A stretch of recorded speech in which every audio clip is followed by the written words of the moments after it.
Chapter 113, Jewels Never Come From. The Solitary Queen. His eyes won't open fully. Blood flows through him so poorly his veins might as well be clogged. But the scarlet dripping from his nose and his wounds shows no signs of dampening. Was he, or was he not wanting for blood? Bleeding some of it out might actually be perfect for his broiling brain. With all the punches he's taken, Subaru's recognition of the world comes with just a smidgen of lag while he shakes his head and thinks these thoughts. It really felt he had been standing up solely for the purpose of getting punched again. He did not mean to stand there doing nothing, but even supposing he punched or kicked back, his attacks would not hit.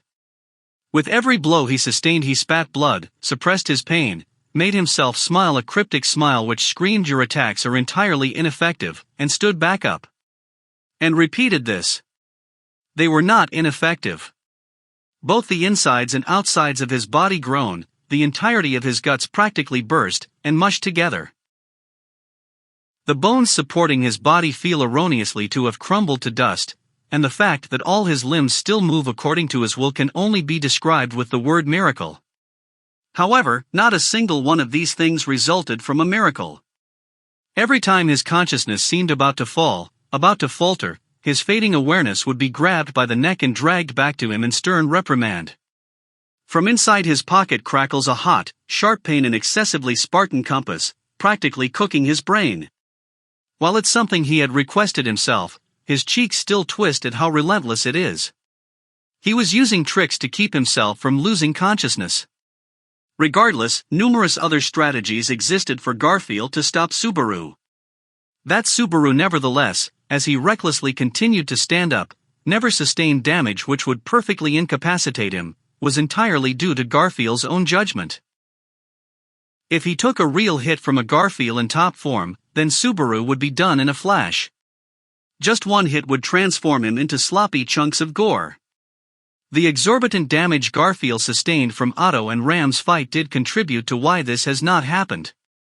But Garfield, who strained his wounded body to get here, still possessed the fangs to kill Subaru in one bite and the claws to shred him apart with one swing. That this has not happened is due to, unable to fatally injure another no matter what his own condition is, Garfield's judgment. Ultimately, Garfield is far too kind is likely the situation here. The Lewises, Frederica, even Ram, all of them had appraised Garfield that way. His usual crude disposition and boorish behavior made unimaginable the sensitivity of his heart. Although he spoke of violence internally, he constantly nurtured and focused his strength in a manner that would protect someone he found unforgivable, someone liable to destroy sanctuary. Even with such a person as his opponent, he could not make the decision to take their life. Subaru knew he was taking advantage of Garfield's disposition and kindness. Utilizing Garfield's personality had been a principle of Subaru's for fighting him all along. With Garfield as his opponent, too kind to give it his all, then Subaru was somewhat convicted that he would not be killed. But even said, he has a grievously wounded Garfield facing him, and he's getting decked. If Garfield had been in peak condition, Subaru surely would not be getting away with so little. For that he felt grateful to Otto and Ram, who had endeavored for him while ignoring his plans. Could they be dead? Being that Garfield's personality keeps him from killing Subaru, it's inconceivable that he would have killed Otto and Ram. Even if it had wound up happening, Garfield's attitude would give it away. And most importantly, if Garfield had killed Ram, then no reason existed for him to show up and stop Subaru in human form. To rationalize and remain in bestial shape would be natural. Garfield had not denied Subaru's statements about his neglect to kill them. Meaning that the conclusion to Otto, Ram, and Garfield's fight amounted entirely to that. Garfield, Sigma Sigma Sigma Sigma Sigma Sigma Sigma. Garfield cradles himself as his body starts transforming. His arms, his legs, enlarge not one but 2 times over, his torso's thickness and size shifting into something overpowering. His claws and fangs become sharp as blades while his face morphs from that of a human to that of a feline. Golden fur coats his bare skin. 4 feet contacting the ground lug his great body. What materialized here, with Subaru reflected in its slit pupil eyes, was a golden tiger. He needed to kill Subaru to stop him. After countless swings of his fists, Garfield finally reached that conclusion. And so to kill the Subaru that he needed to kill, Garfield made his decision. He would call to the blood sleeping within him, to his bestial instincts, become a tiger and take Subaru's life. All while in the shape of a dim-witted animal, to end this without witnessing anything. Subaru, but that's where you're messing up, Garfield. His inability to kill his opponent, and inability to strike them down with his fists, was kindness. Making the decision to protect Sanctuary, to protect himself, and those around him, was also kindness. But running away to where he would not witness his actions, all for the sake killing of someone he could not kill, had nothing to do with kindness. What it was Garfield's weakness.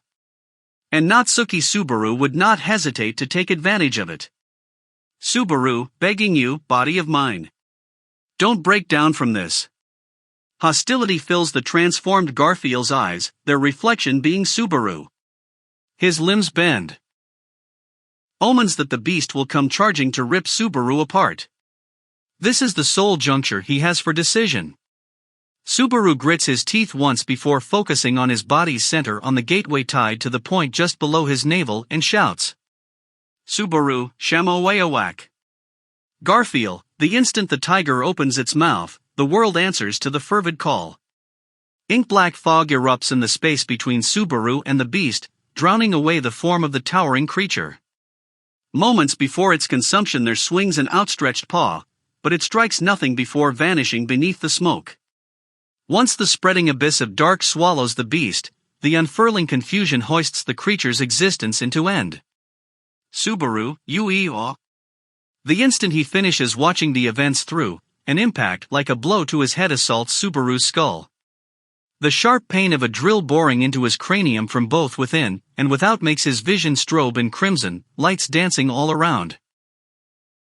Unlike the dull pain of Garfield's punches, this was an unsparing sharp hurt, as if shaving away at his soul hurt he manages to swallow down in jest. The taxation of his gait, which he had been warned not to use. The capital's greatest healer had cautioned that he may never be able to use magic again. Betraying that advice, Subaru utilized the thing once more. He feels his imperceptible gait burn. The foundations of this gateway within his center sways tremendously, and somewhere far and distant and separate from his body, something severs. This pain of something violently, messily, being wrested away. Alongside the lossful sense of what will never be recovered, it brings Subaru's heart understanding. Subaru, thank you. A strand he had continuously relied upon is cut. He doesn't mind. An option that he supposedly lacked in the first place had nearly been eliminated in earnest. Regardless, it was owing to that power that he managed to get this far, and for that he was grateful. For this was farewell. Subaru, he looks forward. His last cast of magic had failed to fully enshroud Garfield's tremendous form. While crucially his head is veiled in the center of the smoke, his overhanging body has its right flank peeking out. He put in his absolute best, and still managed only this. He sighs out his nose. A clot of blood stuck there dislodges, spills. He rigorously wipes it away with his sleeve as he leads his unsteady legs to step forward. He reaches for his pocket. Palms the hard thing, feeling intense relief that it has not broken over the course of this battle. Should this thing be gone, he didn't have a fuck of a chance. Subaru, the inky fog is steadily beginning to thin. How many seconds since he cast? 10? 5? Might even be shorter. He seriously had not a single speck of magical talent in him.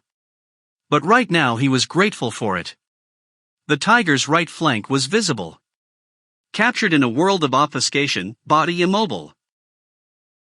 While the magic had been imperfect, it conversely robbed Subaru of any need to deliberate. And so there is no deliberation in his course. Right foot, left foot. Far too slow to be called running. But so goes this laggard, momentum-helmed sprint. There, once he draws close enough to touch this immense frame Subaru, get back down into my court, Garfield. Into that thick shoulder, Subaru takes the shining blue crystal from his pocket and pushes stabs. Light, spilling over. So, something I wanna ask, squinting eyes face, Subaru, stabbing into the tiger's right shoulder, expelling a terrific light, is a blue crystal. Neither polished nor sanded, the cutaway jewel's sharp point drives into the animal's skin, where it grabs the creature's vitality and siphons it away. Subaru, GHH. Dazzled by the light, Subaru topples backwards as if assaulted by forceful winds. He falls on his behind, retreating as he watches the scene before him, where the tiger swallowed in smog still has yet to notice the alternation to its own body. That crystal sizable enough to grasp in the hand would voraciously drain the mana of creatures it stabbed. Just keeping it stored in his pocket had exhausted Subaru incredibly. What would happen when that effect was applied directly to the body? The answer lay right in front of him. Garfield, AUHF. The smoke clears. The visual obstruction from the fog, and forced confusion from the magic. By the time he is released from both of these, the tiger Garfield has lost the majority of his animal flesh, on his way back to his original shape as a young humanoid man. His fur flakes away into the ground, limbs once the width of many logs tied together returning to a same thickness. His fangs and claws shrink, his body cracking and creaking as it reverts to human form. The one looking most baffled by this transfiguration is none other than Garfield himself. His eyes shoot open in shock at his loss of his bestial shape and return to his original body. He raises his arms, staring at his human hands with quivering, golden eyes. Garfield, Ridicu, what hell? Subaru, I did tell you, Garfield. I don't get in fights I can't win. Garfield's head springs up to look at Subaru. Subaru wipes off his rear as he stands up, his face swollen, but smiling insidiously. Garfield comprehends the alternations to his body, and the fact that he remains severely wounded. He turns his head, to notice the foreign object stabbing into his shoulder. Garfield, hell. This? No, this thing is. Subaru, pretty sure you recognize that light. Me and you should both know it. Garfield, you bastard, where'd you get? Subaru, obviously. From Lewis Meyer's crystal. It's one of the jewels from the stock to keep it going. The laboratory deep in the woods. Lewis Meyer, who became the cornerstone of the barrier to protect Sanctuary. The crystal which held her trapped and eternally crystallized depended on some fraction of the duplicates to maintain its functions. At regular intervals, Lewis duplicates would exchange the driving mechanisms inside the glowing crystal's lower base. And of course, those crystals were not infinite in quantity. The supply in Sanctuary would eventually run dry, and no longer work to maintain its faculties. Subaru, which means they have to be brought in here regularly with food and stuff. When you're one of Roswell's backers, there's more than enough opportunity to pinch, say, one of them. Garfield, but just doing that, just stabbing me, ain't gonna drain my strength like this. What goddamn trick did you put? Subaru, well. Maybe there's a preposterous and starving monster inside that crystal? His breath faltering, Garfield struggles to speak. He reaches for his shoulder, attempting to somehow pull the jewel out, but the blue crystal practically rejects Garfield's fingers as it stubbornly remains in his flesh unyielding. Giving a deep sigh, Subaru lets his body untense as he turns to look behind him. He looks up to where Amelia quietly looks down upon him. Subaru's situation must have appeared doomed even to her. Regardless, she never attempted to stop Subaru's battle. This girl who, when he fought battles while running off a stubbornness unreasonable in either of the two's case, had once so fervently attempted to stop him. Even Subaru understood that there was something, which he not quite assert as being trust, between them. That something between them surely was something which they had yet to put into either words or form. The crystal has pinned Garfield's actions to a stop. Amelia must have noticed something, seeing that glow. She didn't know what. But it was fine that she not know. For now. Subaru, watch me, Garfield. Garfield, eh? Subaru, if you want to stop me, then do it by your own hands. Don't lead yourself to that blood inside you, where you can't damn tell what you're doing. You're the one who's making idiots of people. He steps forth. His body creaks, blood dripping without pause from somewhere. His life is flowing out. But he has no intent to either stop, or let himself be stopped. Subaru, you're trying to stop us. We will stop you. Emilia will challenge the tomb. Sanctuary will be freed. We don't have time to sit around at stalemate. Garfield, just spoutin' whatever fucking bullshit why goddamn like. Who fucking asked? Who fucking gave you permission? This place, just as it is, stayin' as it is, without any changin', is fine.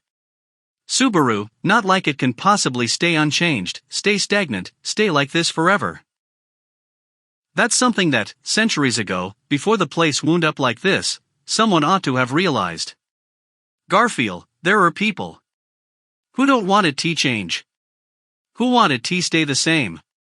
Subaru, I figure it'd be fine if you, keeping things entirely unchanged, could keep reigning as the place's guardian eternally and forever. But why see, there are things you can't achieve alone no matter how hard you try. Time would, the generations would, both eventually leave Garfield behind. Eventually, he would lose the power enough to keep protecting the unchanging sanctuary. Subaru, just like how we all ganged up to corner you, there's gonna come a time where you can't manage it on your own. Like any second. Subaru walks, to arrive before Garfield. Garfield clutches the crystal in his shoulder, his breathing unsteady, but his eyes nevertheless strong as he glares at Subaru. Subaru reciprocates the glare from straight on. They both knew that merely slinging words at each other would not suffice. And so Subaru, go get dead collapsed, Garfield. Behold the power of numbers. Garfield, there had to be other goddamn ways to say that. Garfield roars. A fist comes swinging below. But sluggishly. With the crystal draining his energy, barely any strength remains in Garfield. Subaru breezily tilts his head aside and fails to move as intended, and so eats a fist to the face. His vision swims. Garfield, you're who's gettin' goddamn lights out. Then my amazin' self's knockin' tomb down, and you and the others, I'm keepin' all you're here till you're dead. Subaru, so that's what you were fucking planning, huh? Subaru responds by stretching out his faltering legs and slamming his fist upwards. Unavoidable, the punch smashes into Garfield's face. For the first time this whole fight, Subaru lands a clean hit. Terrible posture, the core of his body unsteady, his arm not even fully extended, a shitty excuse for a punch. He naturally could not expect the strike to be as powerful as he hoped, but against the present Garfield, it was more than enough. Garfield, Gog, now accompanying his bodily wounds, the mana supporting his body is being leached from his core. Garfield already stood at the precipice of martial incapacitation, and Subaru's strike would be the decisive blow to send him hurtling off. But 7 Garfield, ain't gonna work. Subaru, gauge. Garfield's 2 feet stomp the ground as hard as they can, his posture lowering as he drives his elbow into Subaru's solar plexus. Subaru screams, utilizing his lowered head to strike Garfield's forehead with a headbutt. The two both recoil at the numb pain to their skulls, both send out their fists as they right their heads, both land their hit. With fists mutually driven into the other's cheek, blood begins to flow from the noses of the two. Subaru was at the limit for physical damage, while Garfield was, with the mental factors included, sitting in critical territory. The glow of the crystal in Garfield's shoulder steadily grows dimmer. That perhaps proved that Garfield was near exhausted of mana, or otherwise said, proved the battle in proximity of conclusion.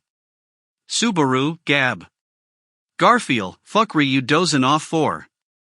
The instant he drops his guard, the fist at his cheek flicks open, sending his face rebounding with a smack.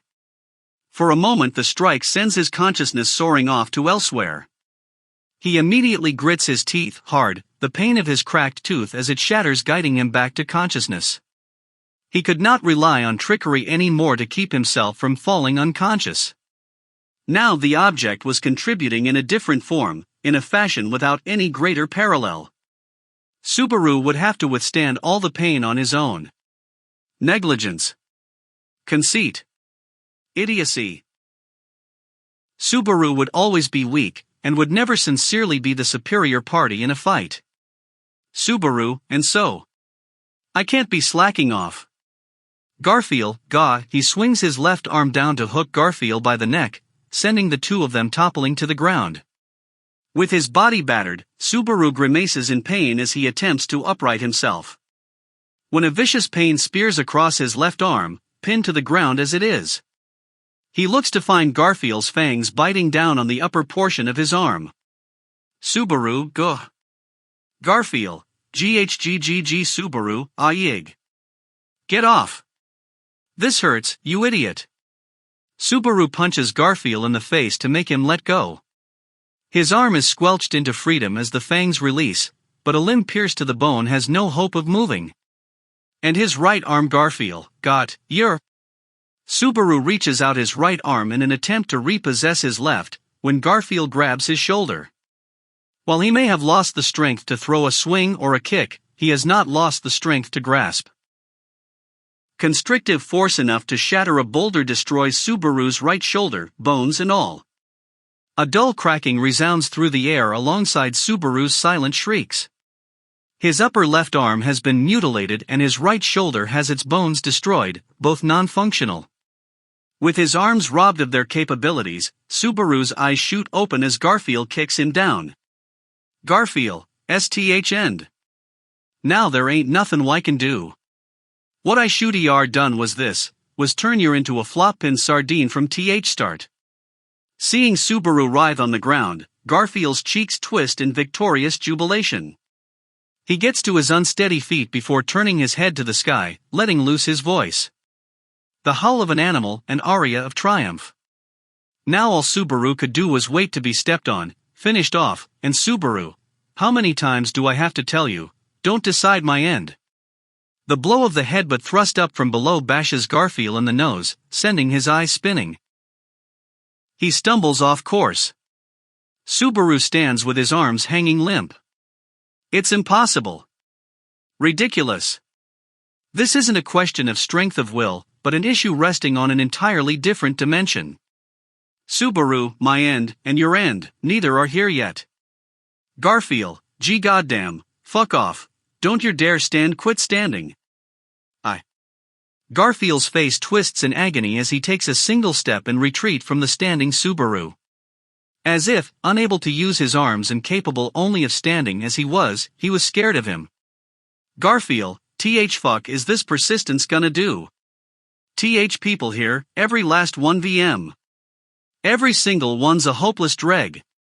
The outside rejected and here's only place they have. They go outside, and what? What happens? Subaru, you leave and be something. If you're going to be here to end peacefully, then do it. Neither one of those options are available here anymore.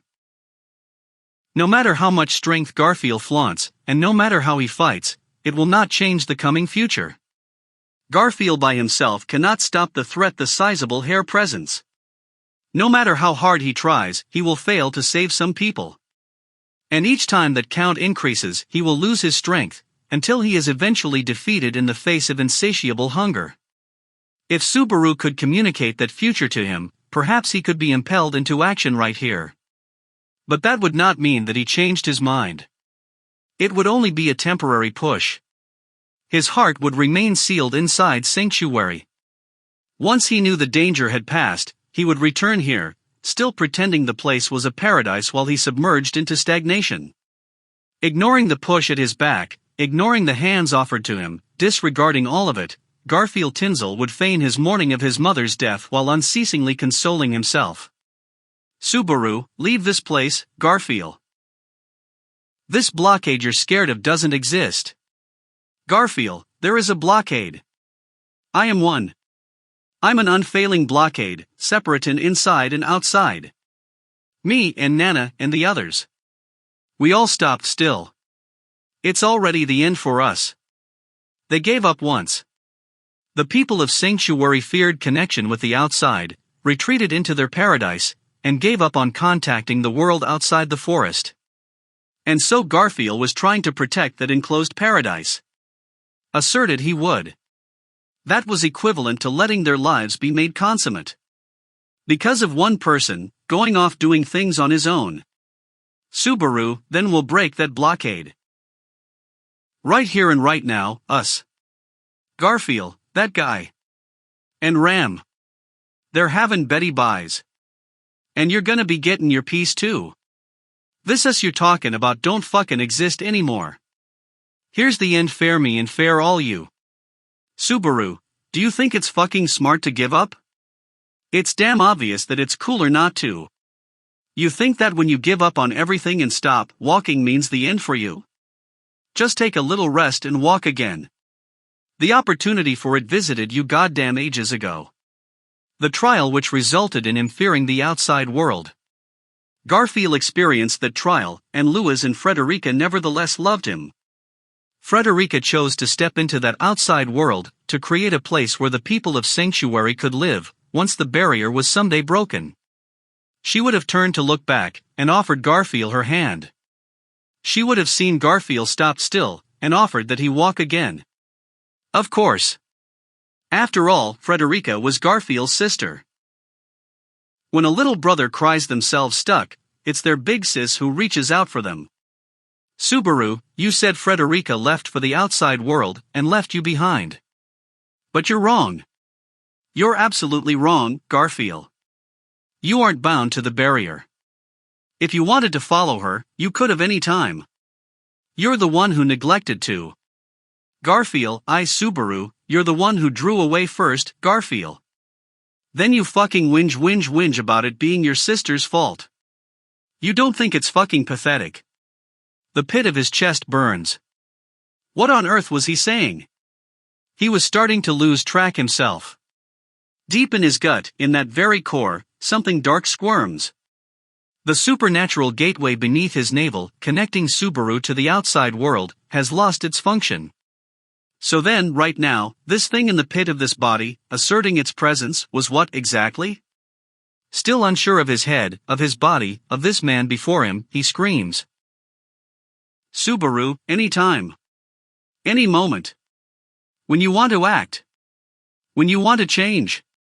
The instant you think that marks the starting line. Suffer failure, lose everything, wallow in resignation and stop, hug your knees and cower. Even should the disappointment in yourself, the disappointment of others, the isolating feeling of being abandoned by your precious ones all feel to steep you from your depths upwards, and you're stuck thinking that you're worthless. Subaru, raise your head again, walk the path in front of you. And how can anyone order you to give up on that? Give up. Relinquish. Surrender. Idiocy. All of it, insipid bullshit warranting no heed. If there is someone hugging their knees, and you feel the caprice to call out, you best as well support them. Do your best. You can do it. I don't know what's up, but if you stand and keep running, you'll reach somewhere. His chest burns. Subaru, aren't I right, Garfield? He calls the name of the man before him, his eyes wavering feebly, his visage small. His guts blazing. Subaru, aren't I right, Amelia? He calls of the name of the girl behind him, her gaze looking down at him, her standing on the threshold between weakness and something else. His eyes, with it spilling over. Subaru, say aren't I right, Rem? His head raised, mouth open, eyes wide, he calls the name of the person who gave him the impetus to stand. He had been taught that giving up and coming to a stop should surely not mean the end. Natsuki Subaru desired that the power he was given that day reach every single person there was. Subaru, a power which does not belong to Subaru, squirms within the core of him, shrieking its birthing cry. Cheering the fact of its birthing, and welcoming the fact of its birth. With Natsuki Subaru as an intermediately, it again connects to the world. Heat, spilling over. In the center of Subaru's body, a conflagration burns.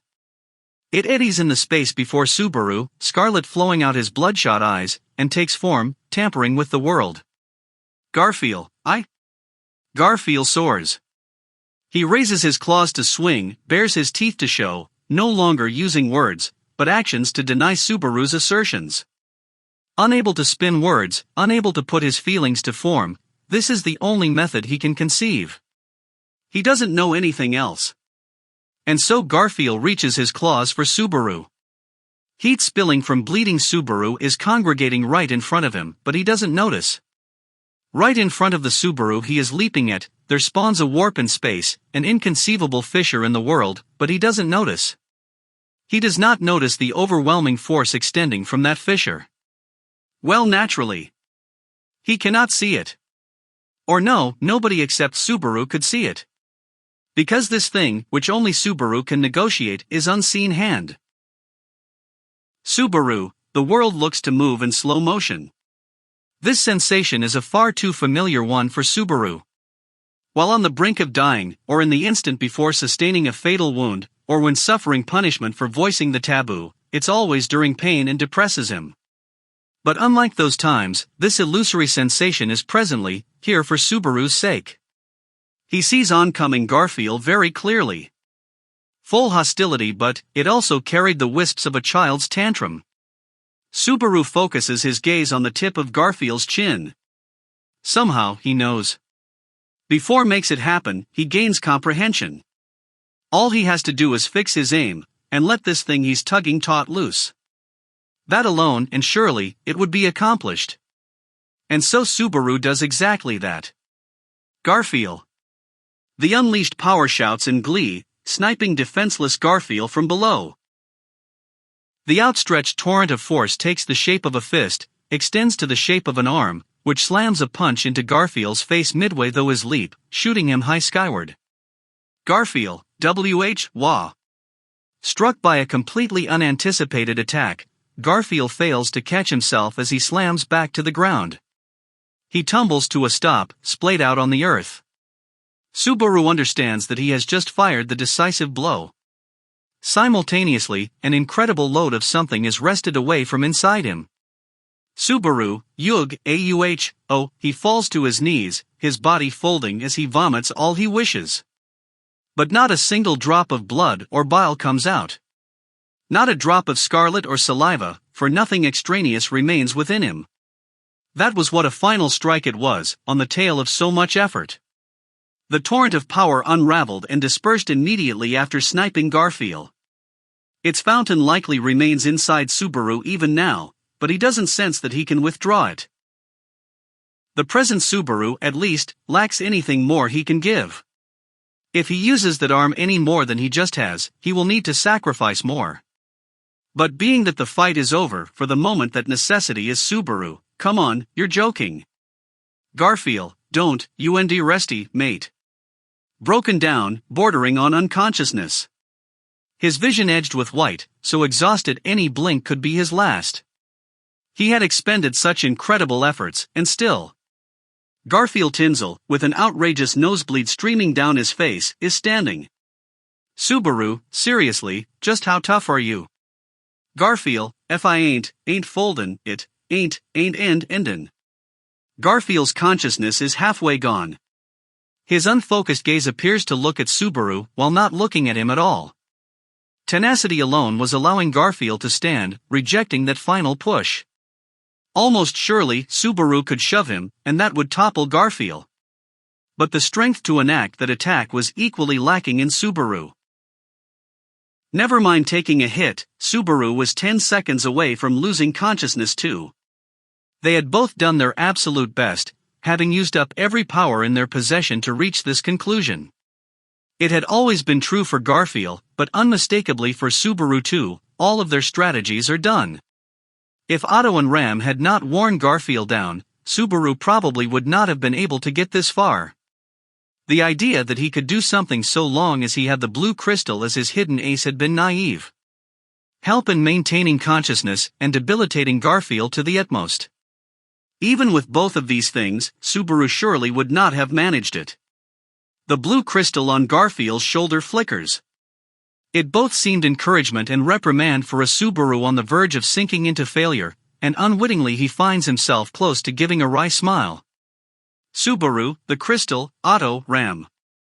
All of this power combined, and they still could not beat Garfield. He is, without a doubt, strong. Subaru would sincerely acknowledge that. And so, Garfield, and now you're... Subaru, don't think bad of this, Garfield. I did say we're breaking that blockade. Garfield, there ain't nobody. With unsteady steps, Garfield closes in on Subaru. His arm hangs aloft, and at its tip and dirted with blood, there exist dull claws. Should they reach him, Subaru reaches his end. Garfield puts the whole of his focus into this attack. And so he does not notice the tremors, the noise of what is approaching. The final push, to secure Garfield's defeat. Garfield, over. Drowning out his shout comes the dignified roar of an earth dragon. The charging black dragon rams headfirst into undefended Garfield, striking him in the side and sending him flying. Garfield, gaw. Stricken with an impact which literally carts him away, wide-eyed Garfield shoots off as easily as a kicked pebble. He bounces once, twice, 3 times off the earth, kicking up dust plumes and caking himself in dirt before coming to lie face down on the ground. He does not twitch an inch. Seeing this, the contributor of the merciless final attack arches her head, roaring. Subaru, what do you think, Garfield? Aside Patrash as she bellows of the victory, Subaru calls out to the fallen Garfield. In a voice so frail, it's questionable whether he heard it. The key which decided this battle. What was it? Well, it was simple. In a fight against strong Garfield, weak Subaru did not fight alone. Meaning, Subaru, this is the power of numbers. Garfield, had TB, other, goddamn, ways T, say that. Motionless Garfield responds sourly to Subaru's words. Subaru's cheeks relax slightly in hearing it. Subaru, okay then, it's the assemblage of everyone's feelings, a victory for Bonds. Garfield, ha. S like a dam, jewels never come from the solitary queen. With that, Garfield falls silent. Seeing that fact through, Subaru comprehends their definite victory, before looking up at the sky. Subaru finally heard a saying that worked. With that satisfied statement, he abandons all consciousness and allows himself to fall. End of chapter 113.